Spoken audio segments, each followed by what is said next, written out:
Students, I am Manish Gupta from Shujyoti Educational Group. Today we will study Chapter 9 Political Science Constitution as a Living Document. तो बेटा constitution को आखिर में हमने एक living document क्यों बोला? तो अलग करें कि जैसे सोवियत यूनियन, तो यहां पर स्टार्टिंग में ये कहता है कि आर कॉन्स्टिट्यूशन स्टैटिक, यानी जो लिखा हुआ है बिल्कुल वही है, क्या चेंज नहीं हो सकता? बिल्कुल सही है। तो यहां पे से एग्जांपल से समझाया कि the Soviet union had for constitution in its life of 74 year, यानी 74 ईयर के अंदर अंदर ये बताता है कि सोवियत यूनियन, जिसको कि आज हम रशिया कहते हैं, उसने 4 टाइम्स अपने कॉन्स्टिट्यूशन को बदला। कब कब बदला? 1918 में, यानी एट दैट टाइम जब त्सार निकोलस सेकंड वाज रूल, तब लेनिन का रूल आया था, लेनिन की गवर्नमेंट आई थी, तब उन्होंने इसको चेंज किया। इसके बाद में 1924 के अंदर जब लेनिन की डेथ हो गई थी, स्टालिन का टाइम आया था, तब उन्होंने इसको चेंज किया। फिर 1936 के अंदर जो इकोनॉमिक डिप्रेशन था उसको उससे ख़त्म करने के लिए उन्होंने उसको सहारा लिया। फिर 1977 के अंदर इसको चेंज किया गया और 1991 में the rule of the Communist Party of Soviet Union came to an end and soon the Soviet Federation disintegrated. अब 1991 के अंदर की जब हम बात करते हैं तो उस समय पर रशिया के अंदर बहुत ज़्यादा इकोनॉमिकली क्राइसिस क्रिएट हो गया था और पॉलिटिकली क्राइसिस भी क्रिएट हो रहा था। अल्टीमेटली जो रशिया पहले कम्युनिस्ट पार्टी के जो रूल के अंदर था सोवियत यूनियन के में, उसका खात्मा हो गया और सोवियत फेडरेशन, यानी छोटे छोटे जो स्टेट्स थे, प्रोविंसेस थे, उनको मिला करके जो एक कंट्री बना हुआ था वो कई पार्ट्स के अंदर तितर बितर हो गया। तो आफ्टर दिस पॉलिटिकल अपहेवल, जब ये उठापटक चली थी, राजनीतिक उठापटक चली, और newly formed Russian federation adopted a constitution in 1993। उसके बाद में जो रशियन फेडरेशन बनी उसने अपना एक अलग कॉन्स्टिट्यूशन 1993 के अंदर एडॉप्ट किया था। तो ये तो था एग्जाम्पल रशिया का। अब हम बात आती है हमारे इंडिया की। The constitution of India was adopted on 26 नवंबर 1949, यानी बनकर के तैयार हो गया था 26 नवंबर 1949 को, और इसका इंप्लीमेंटेशन कब से स्टार्ट हुआ? 26 जनवरी 1950 से इसको चालू किया गया। तो more than 69 years after date, आज की डेट के अंदर हिसाब से देखा जाए तो उसके इतना टाइम होने के बाद भी the same constitution continues to function as the framework within which the government of our country operates। एक ही कॉन्स्टिट्यूशन 70-75 साल करीब होने में, 70 साल होने में करीब हमारे कंट्री को आ गए, वही कॉन्स्टिट्यूशन जो का त्यों चला हुआ आ रहा है और उसी कॉन्स्टिट्यूशन को जितनी भी हमारी गवर्नमेंट है उसको रिगार्ड करती है और उसी के हिसाब से हमारे कंट्री के ऊपर गवर्न करती हैं, रूल करती हैं। तो कई सारे क्वेश्चंस इसको लेकर के उठाए गए कि lots of question will come in our mind that is it that our constitution is so good that it needs no changes, कि भाई 70 साल पहले भी वही कॉन्स्टिट्यूशन है, आज भी वही कॉन्स्टिट्यूशन है, तो क्या हमारा कॉन्स्टिट्यूशन इतना अच्छा है कि इसके अंदर कोई चेंज करने की जरूरत ही नहीं है? क्वेश्चन राइज होता ही है। Was it that our constitution makers were so farsighted and wise that they had foreseen all the changes that would take place in the future? और या फिर दूसरा क्वेश्चन ये आता है कि जो हमारे कॉन्स्टिट्यूशन मेकर्स थे, बनाने वाले थे, जैसे कि हमारे डॉक्टर बी आर अम्बेडकर और उनकी जो कमेटी के अंदर लोग थे, वो इतने ज़्यादा दूरदर्शी थे, फारसाइटेड थे, बुद्धिमान थे कि वो फ्यूचर में आने वाले चेंजेस जो होते उनको उन्होंने पहले ही देख लिया कि भाई ये चेंजेस आ सकते हैं, उन सबको इंक्लूड कर दिया। तो यह the answer to the above question is yes, definitely हमारे जो कॉन्स्टिट्यूशन मेकर थे बहुत ज्यादा फारसाइटेड थे और बहुत ज्यादा वाइज थे. We have inherited a very robust constitution. तो आंसर तो बिल्कुल सही है ये कि जो हमें आज कॉन्स्टिट्यूशन विरासत के अंदर मिला है वो एक बहुत ही मजबूत कॉन्स्टिट्यूशन है. The basic framework of the constitution is very much suited to our country.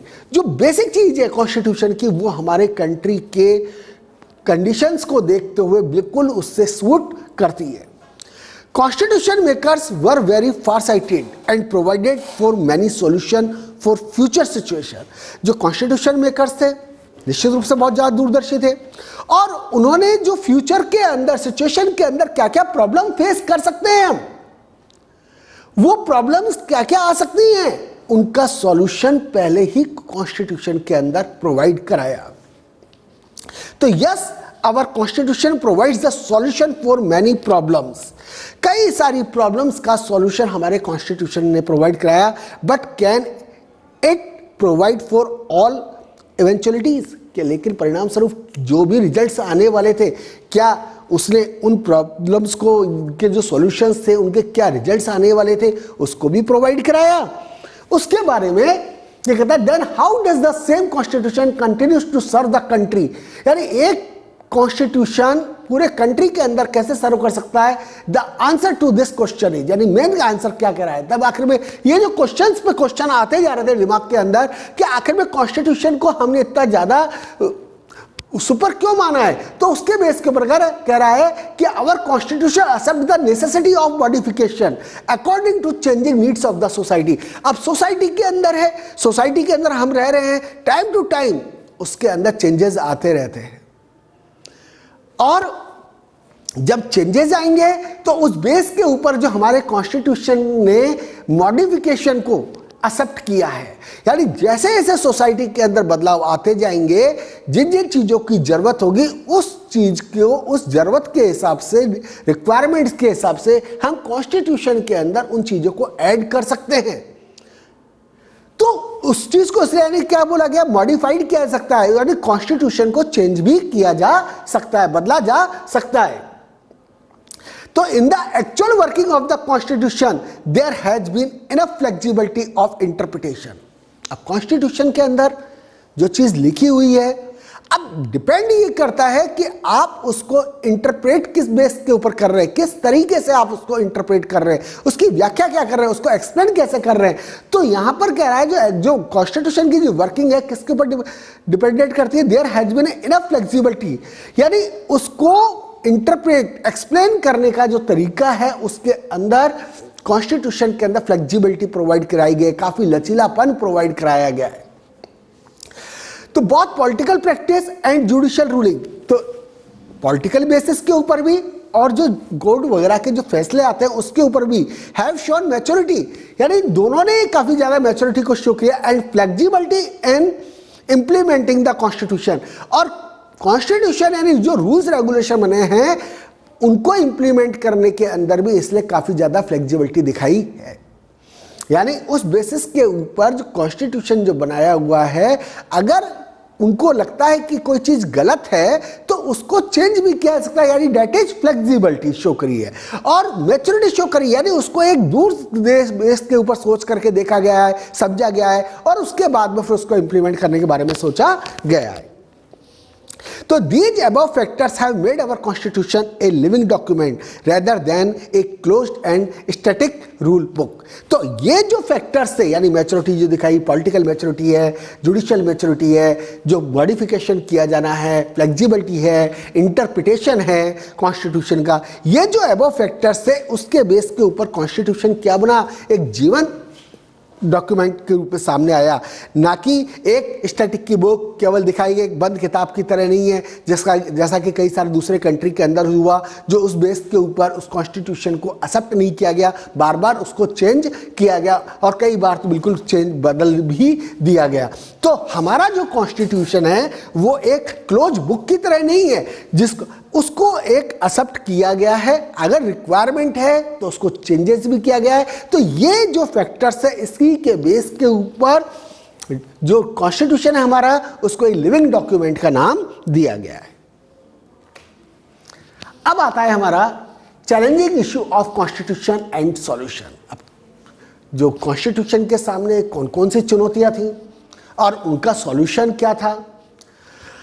तो the provision of the constitution would naturally reflect efforts to tackle the problems that the society is facing at time of making the constitution। तो जो हमारे constitution के अंदर जो provisions किए गए हैं, जो कि सोसाइटी जिन प्रॉब्लम्स को फेस कर रही है उनका दूर करने के लिए जो एफर्ट्स किए गए हैं, टाइम टू टाइम ये एफर्ट्स किए गए हैं जिससे कि हमारा कॉन्स्टिट्यूशन क्लियर हो। The Constitution must be a document that provides the framework of the government for the future as well। अब जो Constitution है एक डॉक्यूमेंट की तरह है, that provides the framework of the government for the future as well, जिससे कि एक गवर्नमेंट है उसको एक फ्रेमवर्क प्रोवाइड हो जिसके अंदर कि गवर्नमेंट एक फ्यूचर के अंदर अपना सही तरीके से काम कर सके।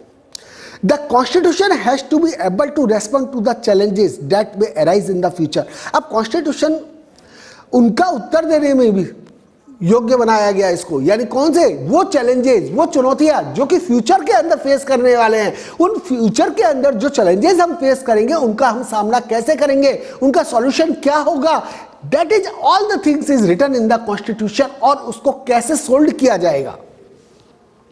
The Constitution will always have something that is contemporary। तब कॉन्स्टिट्यूशन के अंदर वो सारी चीजें हैं जो कि प्रेजेंट के अंदर हैं, समकालीन है, और कुछ चीजें ऐसी भी हैं जो कि ड्यूरेबल हैं, that is something that has a more durable importance, और जो ज्यादा जो ड्यूरेबल चीजें हैं उनको और भी ज्यादा इंपॉर्टेंस दी गई है। A constitution is not a frozen and unalterable document, यानी हमने कोई इसको एकदम से ऐसा नहीं माना कि भाई ये बिल्कुल पवित्र है, इसको चेंज नहीं किया जा सकता, जो लिख दिया वो बिल्कुल पत्थर की लकीर है, ऐसा कुछ नहीं है। तो यहाँ पे इसलिए कहा it is not a frozen, ये कोई पत्थर की लकीर नहीं हो गया, और या फिर ऐसा नहीं है कि इसको बदला ही नहीं जा सकता, रिक्वायरमेंट के हिसाब से इसको चेंज भी किया जा सकता है। That is the important. The constitution is a framework for the democratic government of the society, यानी जो हमारी डेमोक्रेटिक गवर्नमेंट है वो किस बेस के ऊपर रूल करेगी, वो किस, उसका आधार क्या होगा, तो उसके लिए एक तरह से क्या है, ये फ्रेमवर्क का काम करता है।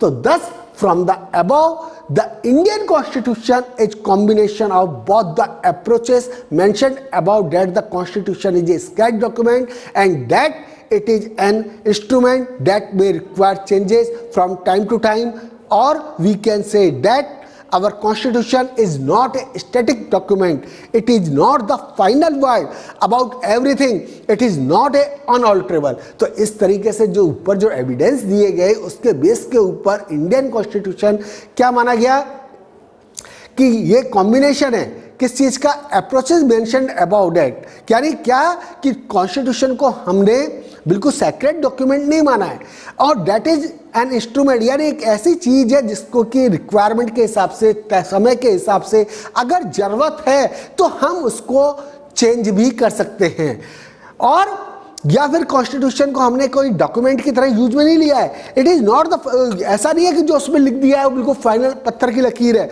उसको ऑल्टरेबल भी किया सकता है, ऑल्टर भी किया सकता है, या फिर उसको हम ये नहीं कह सकते कि अनअल्टरेबल है यानी चेंज है, उसको बदला भी जा सकता है। समय और प्लेस की रिक्वायरमेंट के हिसाब से, उस समय की कंडीशन के हिसाब से कॉन्स्टिट्यूशन को चेंज भी किया जा सकता है। अब बात आती है भाई चेंज करने वाली बात आ रही है, तो ये तो बहुत, कोई भी जैसे चाहेगा वैसे मोड़ देगा। तो इसके अंदर भी जो हमारे कॉन्स्टिट्यूशन मेकर थे दे वर क्वाइट अवेयर अबाउट, इस टाइप से कोई नहीं बन जाए जिससे कि हमारा कॉन्स्टिट्यूशन का एक मजाक बच जाए। तो article 368 deals with the amending power of the parliament, यानी कॉन्स्टिट्यूशन के अंदर कॉन्स्टिट्यूशन के हिसाब से कॉन्स्टिट्यूशन को अमेंड करने की पावर केवल पार्लियामेंट के पास में है। दैट इज पार्लियामेंट में in exercise of its constituent power amend by way of addition, यानी पार्लियामेंट के पास ही ये कॉन्स्टिट्यूएंट पावर है कि वो कॉन्स्टिट्यूशन के अंदर बदलाव भी कर सकती है, किसी चीज को ऐड भी कर सकती है, वेरिएशन कई सारी चीजों को, और किसी चीज को वो रिपेयर हटा भी सकती है। Any provision of this constitution is accordance with the procedure laid down in this article. अब इसके अंदर जो भी प्रोविजन किए गए हैं इस कॉन्स्टिट्यूशन के, वो एक प्रोसीजर के थ्रू, एक जो आर्टिकल्स बेस के ऊपर जो लिखे हुए हैं उनके बेस के ऊपर प्रोविजंस इसके अंदर किए गए हैं। अब balancing approach of our constitution, संतुलन बनाने का काम किया। The constitution must be amended if so required. तो ये कह रहे भाई अगर जरूरत है तो आप बिल्कुल उसको अमेंडमेंट कीजिए, इसमें संशोधन कीजिए, but it must be protected from unnecessary and frequent changes. मैंने पहले भी बताया, यानी उसको आसान भी नहीं करा, लेकिन इसको रोका भी गया, प्रोटेक्शन भी प्रोवाइड कराया। किस चीज से? कि आप जब चाहे जब कर दे अननेसेसरी, या बार बार उसको आप चेंज करते रहे, तो उसको भी सही नहीं माना गया है। In the other words, the constitution to be flexible and at the same time rigid, यानी इसको फ्लेक्सिबल भी बोला गया और रिजिडनेस भी इसके अंदर दिखाई गई। तो फ्लेक्सिबिलिटी का मतलब जो ये बता रहा है कि भाई flexible means open to changes and rigid means resistant to changes. यानी फ्लेक्सिबल का मतलब क्या है कि अगर रिक्वायर्ड है तो आप इसके अंदर चेंजेस कर सकते हैं, और रिजिड का मतलब ये कहता है कि जो अननेसेसरी चेंजेस हैं उनको आप, या फ्रिक्वेंट आप चेंज करना चाहें तो भी आप नहीं कर सकते। यानी ये चेंजेस को रोकता भी है और चेंजेस के लिए एक वे भी प्रोवाइड कराता है। तो एक constitution that can be very easily changed और modified is often called flexible. तो जो कॉन्स्टिट्यूशन जो कि आसानी से बदला भी जा सकता है, मॉडिफाइड भी किया जा सकता है, उसी को क्या बोला गया है? फ्लेक्सिबल। और in the case of constitution which are very difficult to amend they are described as rigid. यानी दूसरा, यानी इसलिए प्रोटेक्शन प्रोवाइड कराया कि आप जो चेंजेस करना चाहते हैं वो कोई आसान चेंजेस नहीं है, उनको चेंज करना काफी डिफिकल्ट है। तो जो ये जो चीज है उसको बेटे किस नाम से जाना गया? रिजिडनेस के नाम से जाना गया, रिजिडिटी। तो the Indian constitution combines both these characteristics. अब इसके अंदर दोनों चीजें चलती है, यानी इंडियन कॉन्स्टिट्यूशन फ्लेक्सिबल भी है और इंडियन कॉन्स्टिट्यूशन रिजिड भी है। तो दोनों चीजें क्लियर हो गई। यानी फ्लेक्सिबल का मतलब आप इसके अंदर अमेंडमेंट कर भी सकते हैं, उसको मॉडिफाइड कर सकते हैं, और रिजिड का मतलब अननेसेसरी और फ्रिक्वेंट चेंजेस आप इसके अंदर नहीं कर सकते। अब कह रहा है आगे, इफ फॉल्ट्स और मिस्टेक इन आवर कॉन्स्टिट्यूशन, अगर कोई गलती हो जाए तो क्या हो? तो उसके बारे में कह रहा है कि whenever such mistake would come to light, the constitution to be easily amended and to be able to get rid of these mistakes। तो जब कभी भी ऐसी गलती सामने आती है कि भाई ये गलत हुआ है, तो जो कॉन्स्टिट्यूशन को आसानी से अमेंडमेंट भी किया जा सकता है और जो मिस्टेक उसके अंदर हुई है उससे आप छुटकारा पा सकते हैं, यानी उस मिस्टेक को रिमूव किया जा सकता है। तो then there were some provisions in the constitution that were of temporary nature and it was decided that these could be altered later on the once the new parliament was elected। तो यहां पर ये कह रहा है कि कुछ provisions किए गए हैं कॉन्स्टिट्यूशन में और वो टेम्परेरी नेचर के हिसाब से भी हैं, and it was decided that these could be altered. यानी ये इसके अंदर ये भी डिसाइड किया है इन सारे जो चीज़ों को ऑल्टर किया जा सकता है लेटर ऑन वंस, बाद में भी, एक बार भी, and the new parliament was elected. यानी एक गवर्नमेंट आए, फिर दूसरी गवर्नमेंट आती है, फिर तीसरी गवर्नमेंट आती है, तो इसको आराम से आप, अगर आप गलती है तो उसको आप चेंजेस कर सकते हैं। But at the same time the constitution was framing a federal polity. अब as we know that our India is a federal country, तो यहां पर ये कहता है कि जो कॉन्स्टिट्यूशन जो है वो एक फेडरल पॉलिटी को शो करता है एंड देयरफॉर फेडरल का यानी मतलब सेंट्रल गवर्नमेंट है, स्टेट गवर्नमेंट है, उस पॉलिटिक्स को आगे बढ़ाता है। तो and therefore the rights and powers of the states could not be changed without the consent of the state. तो यहां पर क्लियर है, यानी जो those kinds of subjects which fall under the category of the state list, आप उन subjects को बिना किसी स्टेट की कंसेंट के उसके ऊपर सेंट्रल गवर्नमेंट कोई रूल्स रेगुलेशन नहीं बना सकती है। तो यहां पर यही कह रहा है कि जो राइट्स है, पावर्स हैं स्टेट्स के, उनको बिना स्टेट की मर्जी के बदला नहीं जा सकता। अब ये इसलिए प्रोसीजर जो बताया है कि how to amend the constitution, तो यहाँ पे अमेंडमेंट के लिए कॉन्स्टिट्यूशन के अंदर एक तो है simple to ordinary way law, यानी सिंपल मेजोरिटी से किसी भी चीज़ को लेकर के आया जाए और पार्लियामेंट के अंदर उसको चेंज कर दिया जाए। ये सब हमारे जैसा कि आर्टिकल्स वगैरह के अंदर लिखा हुआ है। यहाँ पे कह रहा है कि special majority in parliament in both houses, ये 368 आर्टिकल जो बताता है कि भाई 2/3 मेजोरिटी से वो पास होना चाहिए। और तीसरा कह रहा है कि स्पेशल मेजोरिटी तो है ही सही, साथ में plus legislature of half the state, यानी कोई आपका प्रोविजंस है जो आपने जो फंडामेंटली इससे रिलेटेड है प्रोविजन है, वो 2/3 मेजोरिटी से तो पास होगा ही सही, और पास होने के बाद में वो प्रोविजन को स्टेट गवर्नमेंट के पास भेजा जाएगा। और if the 50% states are agreed on that the proposal, तो वो उसके ऊपर मोहर लगा देते हैं, तो आफ्टर देन वो फिर लॉ बनता है, यानी कॉन्स्टिट्यूशन के अंदर तब अमेंडमेंट किया जा सकता है। तो note that all amendments to the constitution are initiated only in the parliament, यानी कॉन्स्टिट्यूशन के अंदर जो भी अमेंडमेंट होंगे वो सब कहाँ होंगे? पार्लियामेंट में। इसलिए तो कहा जाता है कि कानून पार्लियामेंट में बनते हैं, सड़कों पर नहीं बनते। तो besides the special majority in the parliament, no outside agency like a constitution commission और a separate body is required for amending the constitution. तो beside the special majority in the parliament, यानी इसके अलावा स्पेशल मेजोरिटी के अलावा कोई भी agency ऐसी नहीं है जो जैसे कि कोई कॉन्स्टिट्यूशन कमीशन बनाया हो या कॉन्स्टिट्यूशन को अमेंडमेंट करने के लिए कोई अलग से कमेटी बनाई हो, ऐसा कुछ नहीं है। जो कुछ भी है सब पार्लियामेंट के अंदर डिस्कस होगा और उसके बाद ही कॉन्स्टिट्यूशन के अंदर अमेंडमेंट होगा। An amendment bill like all other bills goes to the president for his assent. तो जो अमेंडमेंट बिल आप लेकर के आए वो पास हो गया, उसके बाद वो प्रेसिडेंट के पास में उसकी कंसेंट के लिए जाता है, सिग्नेचर के लिए जाता है। But in this case the president has no power to send it back for reconsideration.